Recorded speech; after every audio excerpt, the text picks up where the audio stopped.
Hi, I'm Kimi, and welcome to Spotlight with Kimi.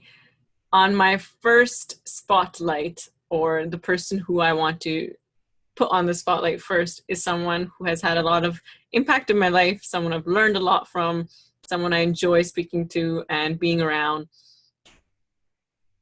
If you know me well, or you have observed my Instagram, you can or you have maybe already guessed correctly, my first spotlight is a cricketer and also someone who has embarked a lot in their spiritual journey. And today I want to go beyond cricket as well. And this is my honor, my pleasure to say, welcome, Jeremy Gordon. Hi, Jeremy. Hi, Kimi. How are you? I'm okay. How are you? I'm not too bad.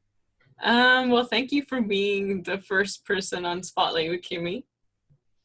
Thank you. It's an honor to be here. I just wanted to make sure my first ever episode and my spotlight would be on someone who I've always supported and I've always felt connected to. And I put up a little Instagram sign saying, guess who would be my first guest on the spotlight? And some people had it right. Some people really know me. And now it is here. I'm so happy today that you are with me and we get to talk and people can learn from you as much as I've learned from you and just put you on the spotlight. So I want to ask you, how has your time been during quarantine? Honestly, first of all, thank you. I am also honored being your first. I appreciate your support over the years, and I look forward to your continued support. Um, in terms of quarantine, I've been doing lots of reading, spiritual books mainly. I've been doing a bit of yoga. I am working from home. My daughter is also home, so I'm getting to spend more time with her. So, lots of bonding. To be honest, my routine has not changed too much. I never was one to go out much, so I'm pretty much an introvert. So I think it was a meme back in when the quarantine first started.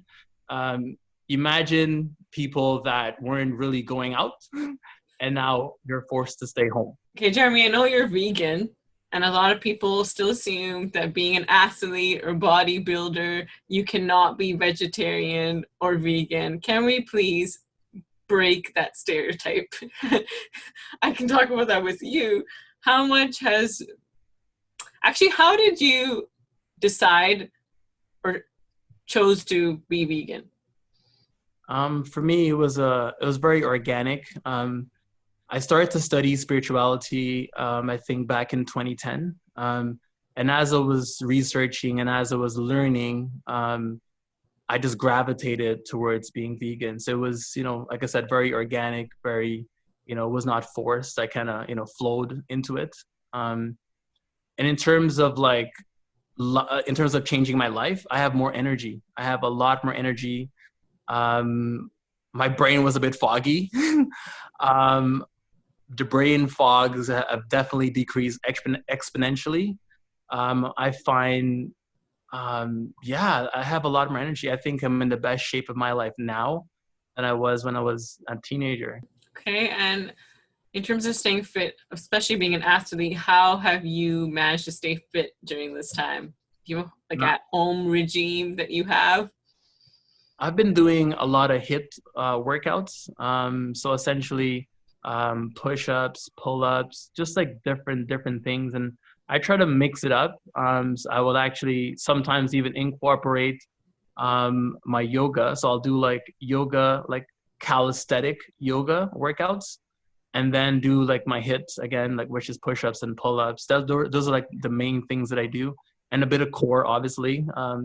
Without your core, I feel like to be definitely imbalanced within your body. So I try to do a lot more core these days. So planks, sit-ups, those various core exercises. Mm. Yeah, I've seen some videos of you on Instagram. And that's actually really inspiring. And it's just like you can exercise anywhere. You really can. You really can. I mean, the desire has to be there too, you know? So like for myself, I have certain goals and certain things I want to do personally. So, I'm actually carving out time, and at the same time, I don't have an excuse because we're in quarantine. So it's easier, for me to carve out a half hour, an hour just to do some workouts. That will Yeah, benefit me. Yeah. I think so much people kind of have an excuse that, oh, there's no gym now, so we can't really be working out. But I think that's just excuses. Correct. Yes, I agree. I agree. Um, Jeremy, spirituality, as I've said before, is such a broad topic and Mhm. something that really is relatable for myself, and I'm sure it is for many people, is the topic of having so much fear that holds us back. Now, in your opinion, how do you think one can push themselves out of fear or conquer fear, however you want to say it? Okay. I mean, the way I view fear, probably wouldn't be the same as other people, but I don't view it as something bad, So it's like I embody it, I accept it, and then use it as a way to propel myself. So not viewing it as something negative or something positive or something good, just viewing it and accepting it for what it is. And then because everything is energy, and then now using that energy to essentially, push myself or propel myself past whatever fear or blockages that I may have or may think I have. Because again, fear is also an illusion. Um, I like how you said that people, you shouldn't really look at fear as something bad. Mm-hmm. And how do you think that, I don't really know how to word this, but how do you stop looking at fear as something bad? I think by firstly embodying um, fear, accepting that you feel it, then allowing it to be there, and also remind yourself that is energy. Everything is energy, and fear is just another form of energy. And you can essentially you can be an alchemist. You can turn fear into something that will help you, like to propel you to go forward. So you can take that energy and turn it into something positive. So it depends on your viewpoint. If you see fear, if you view it as something negative, you could essentially change it, change the resonance of it, like how you feel, into something positive, and then use the propel yourself as a propeller for you to achieve or surpass whatever you feel like is blocking you or limiting you. Hmm. Okay, that makes sense to me because just you know me and how I was also afraid of even doing this show, but Mm-hmm. it's kind of like I had to just have some self belief, as you mentioned, that I can Mm-hmm. do this, and even if I'm afraid, you actually taught me that to just accept it and know it's there and not look at it as something that shouldn't be there. That's it, right. it is there. Um, I also think that we all, in some way, limit ourselves. But I want to ask you your opinion. Why do you think that people limit themselves? Well, it comes down to perception and um, perception and perspective, meaning um, the perception you, or I guess people have of themselves, whether it came from what someone told them about themselves or just self-belief, that it can be very limiting in terms of, what your belief is. You tell yourself, I can't ride a bicycle. You know, it's by you now telling yourself or being okay with the fact that you may fall down once, twice, three times in the process of learning, but the end goal, your end goal is to learn how to ride the bicycle. So a lot of people in terms of limits, they are afraid of the failing and falling, So the thing about limiting, and obviously we have this thing in society in terms of um, rejection and failure. That stops and limits people from becoming their greatest version. And a lot of the great people will tell you that they fail tremendously. They fail their way to success. When you are able to overcome whatever you're afraid of, you're never the same. And I can tell you that. Anything you've actually overcome, you're never the same. You're actually an evolved being or species. Wow, that's nicely said. It's kind of like I think people get so comfortable with what feels familiar to them that they're afraid of feeling different, and their nervousness and everything gets the best of them, and to pass that is so hard. Yeah, no, I agree. I am very unconventional. Anyone that knows me can tell you I am very unconventional. So I am different, and I embody that. It's just being okay with who you are and not trying to be anything because of something else. Like it has to be because of you. Exactly. It's about grounding yourself. And that's where again meditation and yoga and stuff like that comes into play, because it teaches you to be grounded. It teaches you to be grounded, and this embodying, accepting. So I think I was speaking with a friend yesterday. I was telling them about like people can find beauty in imperfection. And the example I gave was, think about abstract painting. Someone just out there slapping paint on a canvas with no real, let's say, thought or intention. And I may look at that canvas and be like, wow, this is so beautiful. Meaning I take away something very deep and profound because it's abstract. You take away what you want to take away. So my takeaway may not be your takeaway, right? So I look at that as like, my imperfection is perfection, is beautiful. So a lot of times we focus so much on our imperfection.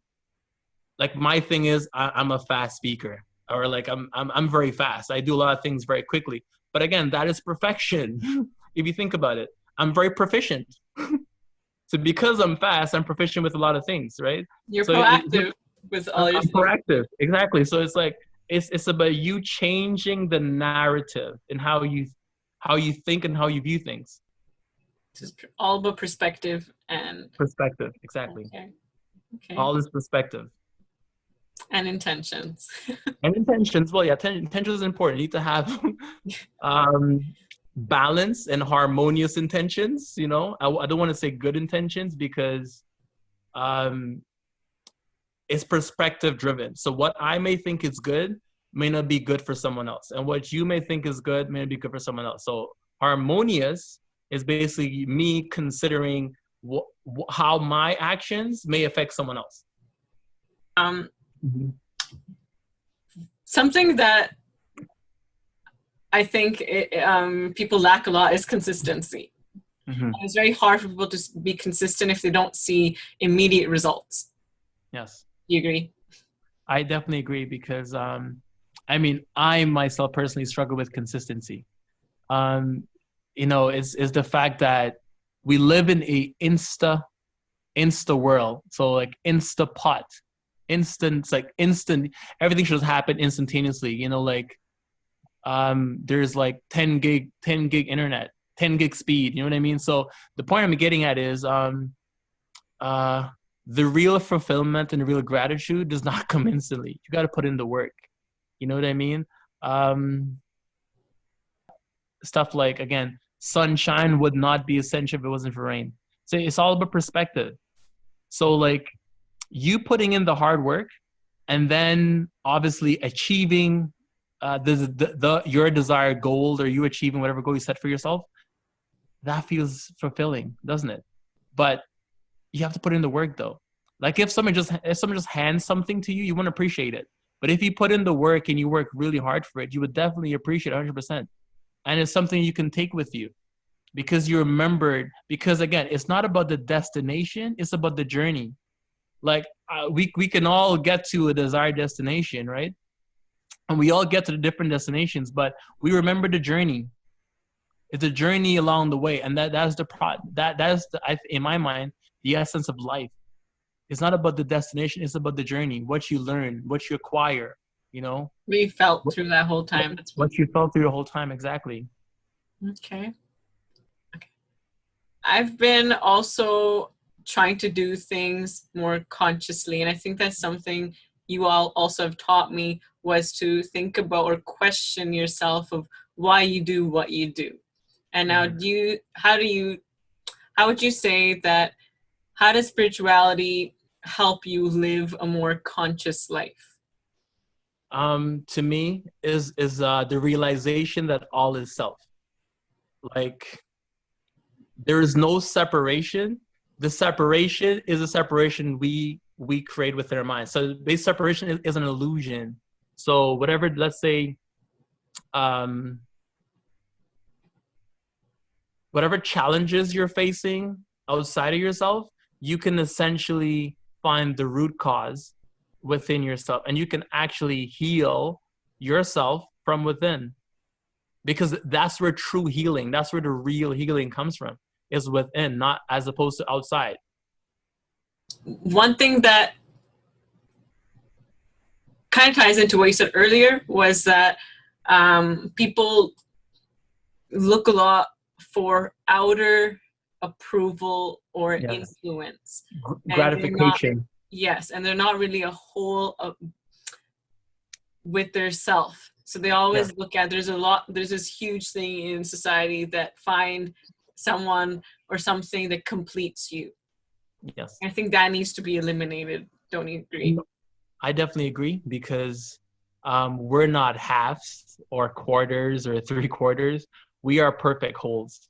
So you shouldn't be looking for your other half. You should be looking for your complement. Who best complements you? Because if I'm a perfect hold and you're a perfect hold, we combined, we're not two perfect holes. We're like quadruple that. The point I'm making is, a ant essentially lifts 10 times its body weight. But two ants, they don't lift 20 times their body weight. They lift 300 times. I could be wrong. We can do the research, but I think they lift about 200 to 300 times their body weight together. It's about building and forging a relationship with self. I think that's the most gratifying relationship anyone can have, because a lot of people look for love, or essentially look for happiness within a partner. That's too much pressure in that person. You need to be happy within yourself before you go looking for, because you shouldn't be putting that type of responsibility in someone else. That's your responsibility. So you get yourself happy, you get yourself healed and in tune, and then, you pursue someone, as opposed to, like, jumping from people to people to people, like, or I guess, say, relationships to relationships, without taking a pause or time to heal. Like, healing is important, because you don't want to bring that same energy, or that same, that same energy into something new, because you're going to be projecting some of that old, let's say, experiences into this new relationship, or you're going to be looking at this new relationship with old tainted glass. So you got to replace your glasses. Yeah, it's kind of like how they say that you would end up bleeding on someone else who didn't, I don't know what the whole saying is, who didn't hurt you. Who didn't hurt you. Exactly. So it's about taking that time to heal, and healing is internally. It's a lot of work, and it's inside. It's the inner work. Because especially when you're speaking about inner work, is that it is, I think many people don't go to that path, is because it is actually very difficult. You go diving deep into parts of yourself that you hid or denied, and then it just all comes up onto surface. No, and you made a good point, because a lot of us, we've had childhood traumas. It's a real thing. So it's about healing your inner child. That's very powerful, because I think that where a lot of people, they always like reach out, which is beautiful. Having support of your friends and family, your children, your parents is beautiful. But if you can't um, hold space for yourself or deal with your own thoughts and emotions and possibly heal your own self, then you're not really going anywhere. You're always looking for other people to do it for you. Yes. Yeah, that's a lot. It is, it is, it is, it is, it is, it is, But to I be think honest. that's what it is. It all goes down to how you.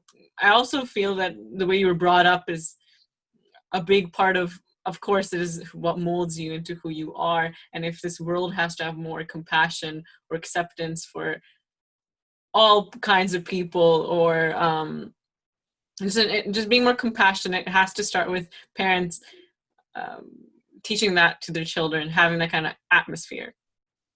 That's true. That's true. That's, I agree. I could not have said it better. Okay, so now we should talk about your skill of being a cricketer. And I want to ask you, actually, as a child, was cricket the only sport you enjoyed playing? I was a sprinter. Um, I used to, um, I used to sprint. I was very fast. I pretty much sprint up until high school, and then I lost for the first time, and then I pretty much stopped doing that. And other than sprinting, I played soccer and I played basketball. My friends will tell you that, you know, I'm not great at all, but in my mind, I thought I was the best thing to touch a soccer ball or the best thing to touch a basketball. But, you know, that's just my perspective, not the general consensus. Well, okay. Well, I'm glad you got into cricket then. Yeah, yeah. How did you actually get into cricket? So essentially, I was that boy with a lot of energy. And my mother being a single parent, I don't think she had the reserve to deal with the energy that I possess and I still possess. So, having said that, like we grew up in a neighborhood um, where every afternoon there was my manager, and I respect him to this day, Mr. Moore, used to pass every afternoon around 4 p.m. with a bunch of boys with him, like younger boys like my age with him, going to the cricket field. So my mom decided one day to ask him if I can join. I know this is what cricketers usually get asked, but I want to know which cricketers had inspired you when you were younger. For me, it was Courtney Walsh and Courtney Ambrose. Just watching them, I think they were probably, I'm going to be very biased here, the best fast bowling pair ever in the history of cricket. And just watching them play, it was like watching symphonies, like watching music. Like they just flow. Like everything they touched, like just turned to gold. And for me, again, that inspired me. So if you know me and if you see me bowl, you'll see that my action is a mixture of both of them because I love both of them. So I pretty much combine my action to kind of, you know, to it's kind of like a hybrid of you know, Courtney Walsh slash Courtney Ambrose. So Okay. Were you always a fast bowler, actually? actually, no, I started as a batsman, surprisingly. I was not very good, but I was fairly tall. So my teammates slash my coach convinced me to start bowling. When I first started, truth be told, I was a pelter. I used to pelt a lot. When I finally got my arms around, um, I was probably like slow medium. I know a lot of people may not believe this. I was legit slow medium. The keeper used to essentially be like right up to the stump. It's like kind of like how the keeper would be keeping for a spinner. Having said that, I think one night I essentially went home and I thought about bowling fast and just the desire for me to bowl faster. I essentially went home, thought about it, believed that I can. I woke up the next morning. I ran about 5 miles because that's traditional what we did back home. Um, that afternoon, I went to training and I was bowling fast. My teammates were like surprised. They were like, "What happened? What did you take today?" And I'm like, no, I went home, I thought about bowling fast and I really wanted to. And I realized it was all mental. Like it's all in your mind. Like whatever you set your mind to, or whatever you tell yourself you can, and you believe it and you embody it, you can do it. You can achieve it. And that's as simple as it is. So for me, fast bowling is not necessarily about getting stronger and fitter. To me, it's a mental thing.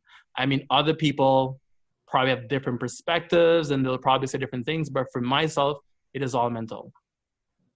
Okay, so it's kind of like what you said, that if you can vision something, Yes, you know you can do it. that's right. Yes. Okay. How difficult is it actually to bowl fast? Honestly, it's very challenging on the body. I'm not gonna lie. Well, in terms of like the way I bowl is very challenging because obviously I grunt, which means I am putting a lot into like every delivery. So, um, and my approach of ball is aggressive. So you definitely got to be fit. You definitely got to train hard. Working your legs, working your core, your back, your shoulders. Your diet has to be on point because like if you don't have proper diet, you're not physically. I mean, maybe some people are able to do, but if you're not physically strong, you might be able to bowl fast, but not for long periods. So if you want to bowl fast for long periods, it's all about make sure your diet's proper. Your legs, your core, your back, your shoulders, just making sure like you're balanced. Like just finding balance within yourself. So physically, mentally, mindset too. Mindset's important. Um, Back home in Guyana, you played and represented for the under 15, under 19, and senior national teams. Were there specific things that you say when you were early on playing cricket that you had to overcome? For myself, we were not particularly rich or well off. So I remember my first tour, that's with the Guyana under 15 team. I remember showing up at the airport with just my cricket shoes and cricket shoes I got from a mentor. Everyone had their fancy cricket bags and their fancy gears and bats and whatnot. I legit came with my cricket shoes. So for me, was my self-belief. So it was not necessarily having the tangible equipment. So my equipment was my belief in self and me knowing that I deserve to be on the team and I deserve to be in the team and in my belief that I can perform at that level. Wow, so you're just like, no, that's all I need. Just these shoes. I Just got these shoes. everything else. Everything will Yep, fall in place. yep, yep. That's it. That itself is inspiring because people usually overthink, are they ready? Which is good. Like preparation is good as well, but Yes. self-belief I think always tops that. Um, After you actually no, wait, I have one more question. What was your favorite memory playing back home for My Guyana? favorite, my favorite memory. I'm probably gonna get super excited here. My favorite memory was playing with my mentor. I don't think he knows, but Rayon King. That's someone I grew up watching as well, playing for the West Indies and playing for Guyana. Like he had a very smooth bowling action, and his run up was so sweet. Just being a national team with him, Ramnawis Sawan, Chandrapal, Mahindra Nagamutu, Neil McGarrell. These guys are legends back home.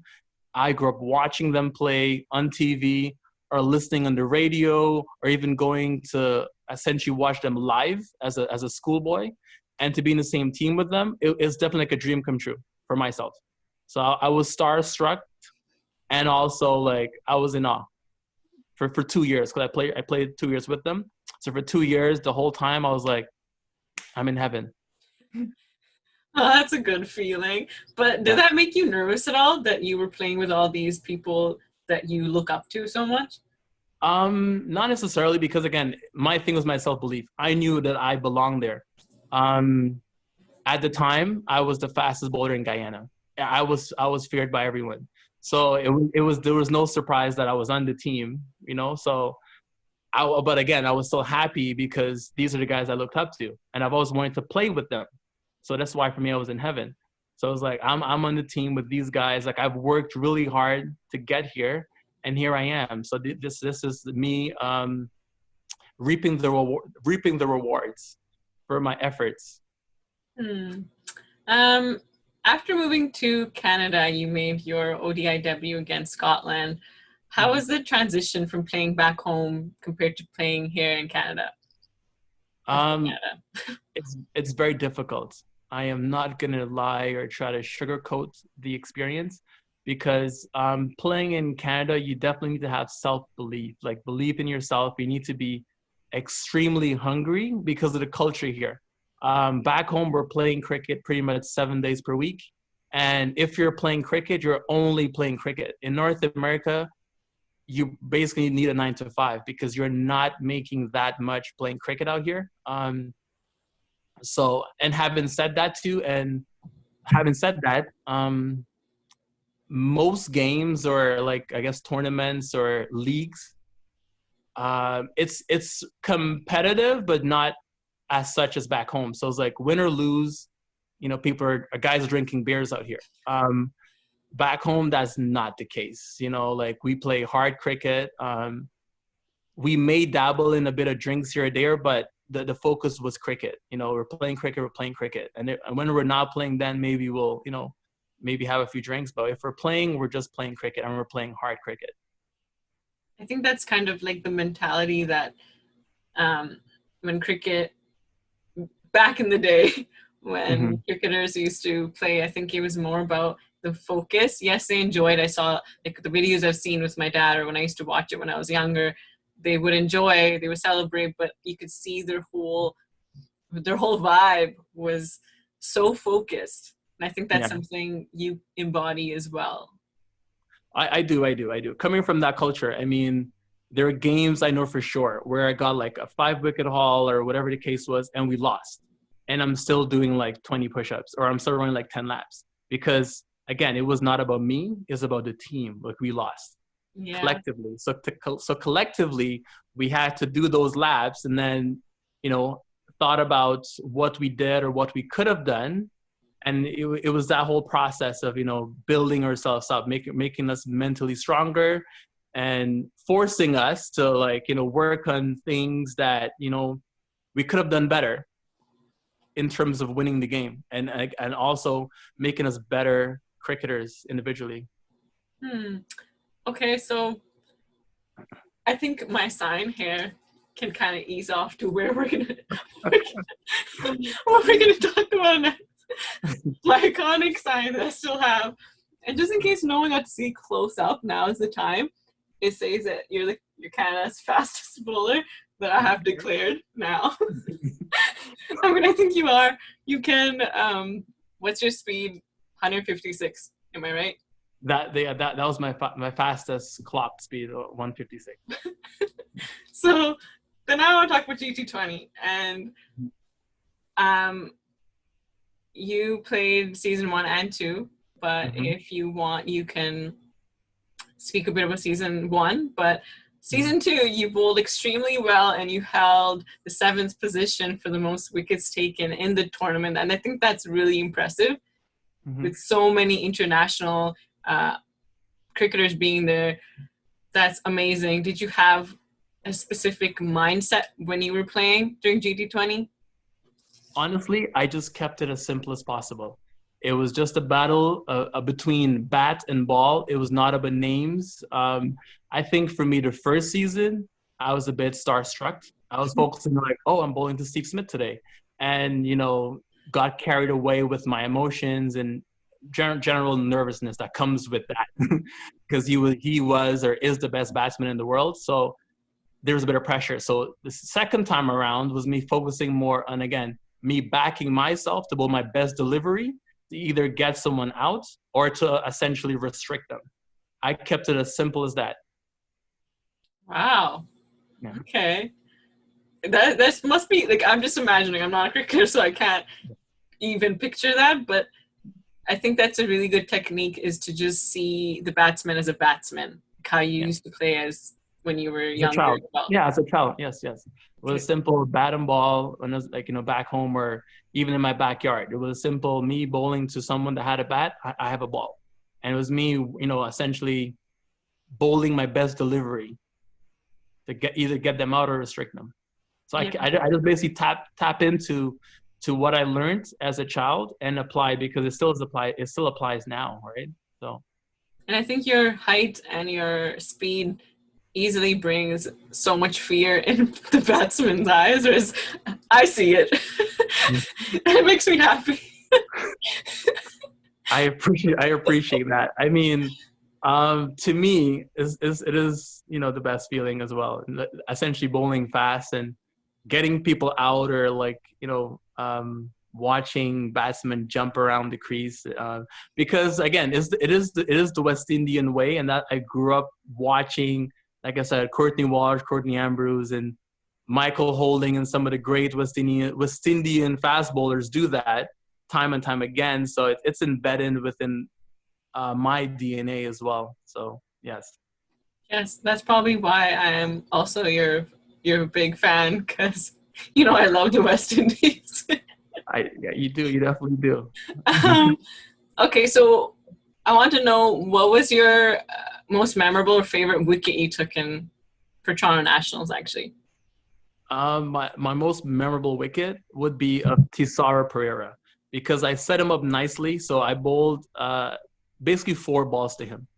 So I bowled 3 balls to him and over before I actually got him out. So the 3 balls I bowled to him was not essentially full pace, but it was like outside the off stump. And then on the 4th ball, I essentially was a cross seamer as fast as possible, like right on the wicket. And he was not ready for it. Like it was too fast for him. But to me, that was a memorable wicket. Yeah, I remember that. Yeah. um, I think it was kind of funny. This is a random memory that I want to share, is that when you were playing, I remember that I would be the one kind of freaking out in the audience and maybe potentially overreacting, because I was like looking at the game like this. I think people who saw me or were around me saw it, and then I was just holding up that sign, and it was just the best moment. Honestly, I appreciate you. Like your encouragement and your support definitely helped. I mean, if I ever felt, let's say, down, or ever felt like I was not motivated, and I looked and I saw the sign, it definitely gave me some sort of a boost of energy. So again, I appreciate you. Do you ever And hear the appreciate your support. audience? Sorry, well, you're welcome, but do you notice the noise from the audience, or do you kind of tune that out? Honestly, I didn't hear the noise. I definitely block it out. Okay, you're very focused.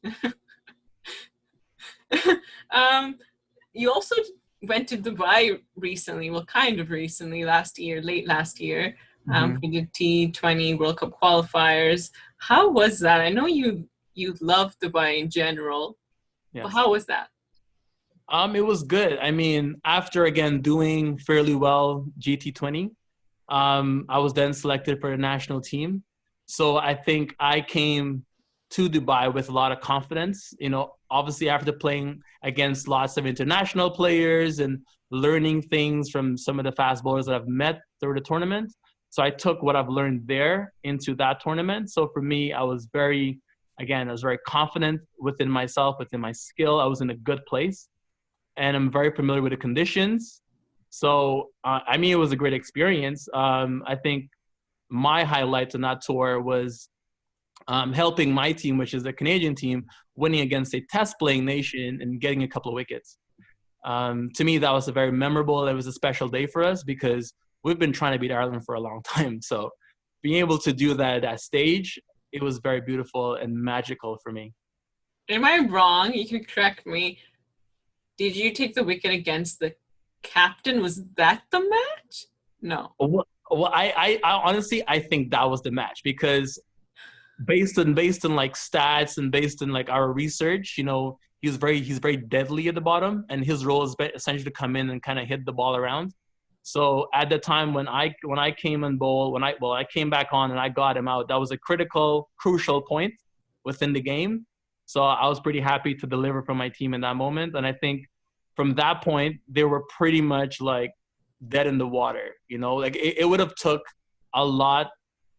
It would have took no short of a miracle if they would have essentially come back and win the game. So I was definitely happy to be able to do that for my team, because that essentially was my role. My role is essentially to, get a couple wickets up front, come back in the middle or at the end and try to get a couple more wickets. So my role was just that, and me able to deliver for my team was special.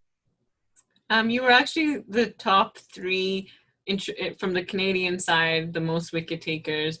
I feel like you guys could have went on even further in that tournament. You guys were doing really well.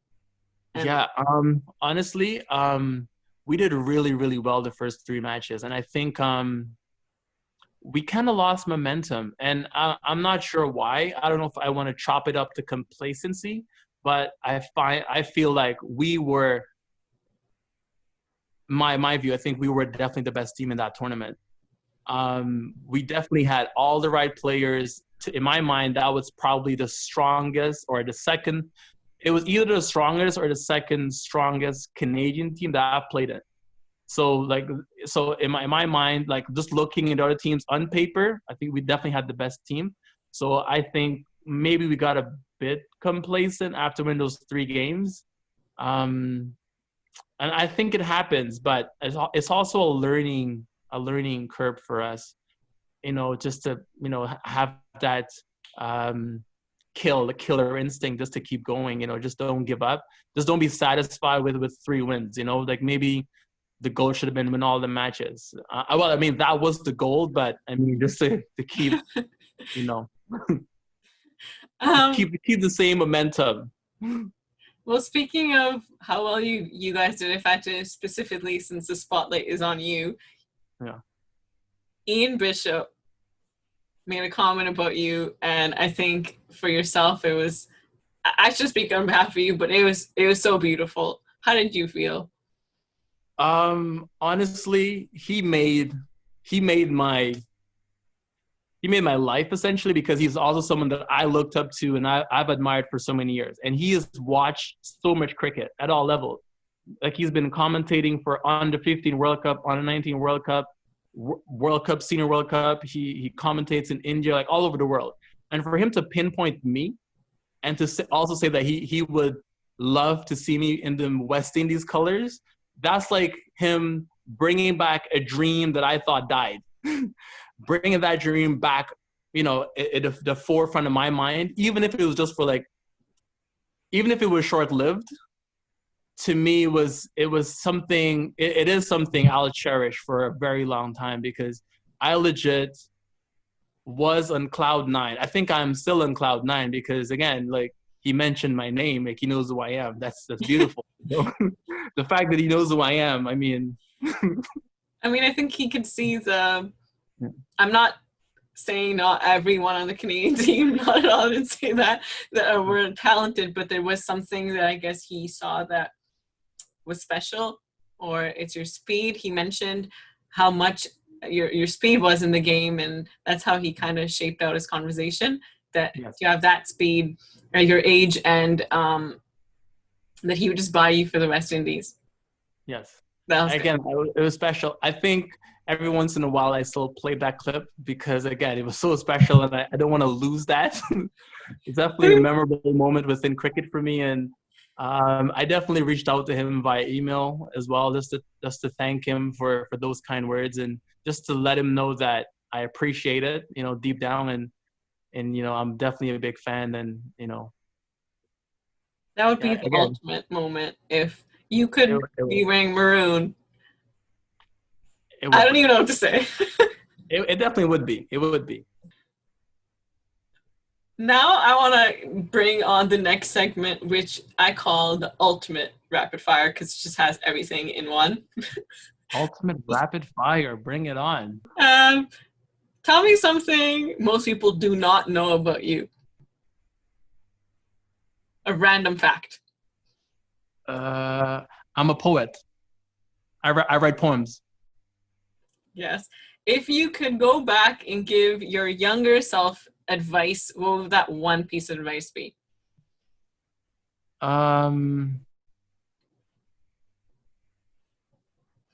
Never give up. Okay. Is there a song that motivates you? Rise to the occasion. Sizzla Kalanji, Rise to the occasion. Okay. A documentary you watched recently that you liked? Recently that I liked. I watched a documentary from Santos Bonacci, and it's about syncretism. Okay. A brand you would want to be an ambassador for? Under Armour, please. I'm right here. I need to promote this part. Tag on this. Your go-to vegan place in Toronto? Ital is vital. Or honestly, who know me know I love Ethiopian food. So it'll be legit any Ethiopian restaurant, but Ital is vital, and mainly because it's close to my workplace. Now we all know where you work. Now you know where I work. Around that place. Another sport you'd like to be good at? No. Maybe soccer. Soccer. Yeah? Okay. Do you have any good luck charms? Sir, good luck charms? No. Okay. The last book you read? As a Man Thinketh. Okay. Sunrise or sunset? Sunrise. Singing or dancing? Dancing. Okay. Hiking or relaxing at a beach? That's tough. I enjoy both. Okay. I would say hiking over a beach. I'm joking. Hiking. Okay. I mean, there's no right or wrong answer. You can invent anything you want to say. Hulk or Aquaman? So say it again. Hulk or Aquaman? Hulk. I've been called Hulk before, so I'm gonna go Hulk. Okay. Comedy or horror movies? Comedy. I don't like horror movies. Me too. The better feeling, bowling out AB de Villiers or Virat Kohli? That's tough. AB de Villiers. The toughest batsman you faced? Or one of the toughest batsmen you faced? One of the toughest. Steve Smith. Okay. Which cricketer in general do you think would win a dancing competition? Chris Gayle. Okay. Have you ever broken a bone? No. Would you rather jump off of a plane or climb a mountain? Climb a mountain, actually. It's gratifying. Have you climbed a mountain? No, not necessarily. I would love to. Okay. I'm just curious. That was interesting. If you had to write your own biography, what do you think you would name it? You can think for this. It's okay.